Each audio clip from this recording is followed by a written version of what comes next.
ঘটনাটা হয়েছিল, আপনি কি জায়গায় ছিলেন? জায়গায় ছিলাম না, তারপর তাহলে এই বাইকগুলো আপনি কি হয়, তারা চলে গেছে? তার একটা বাইরে তারা কি ব্যবসা বাণিজ্য আছে? চাকরি করে একটা ব্যবসা ব্যবসা আছে। আজকে দিন তারা আইসি গাড়িতে তাদের মিক্সার দিয়ে ওইখানে পড়ে থেকে আপনি কখনো কল্পনা করেছেন? দেখেন কতটা ভয়ঙ্কর চিত্র হতে পারে।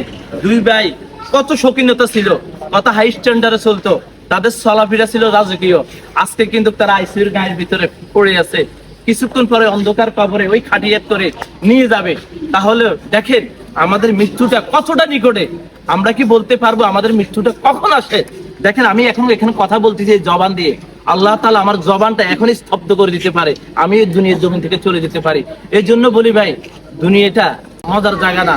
দুনিয়া নিয়ে পরকালে চিন্তা করবেন, এই দুনিয়ায় কেউ আজীবন থাকতে পারবে না। থেকে দোয়া করবেন আজ এই দুই ভাইয়ের মা বাবাকে আল্লাহ যেন ধৈর্য দ্বারা সে তৌফিক দান করে, তাদের ফ্যামিলিকে ধৈর্য দ্বারা সে তৌফিক দান করে।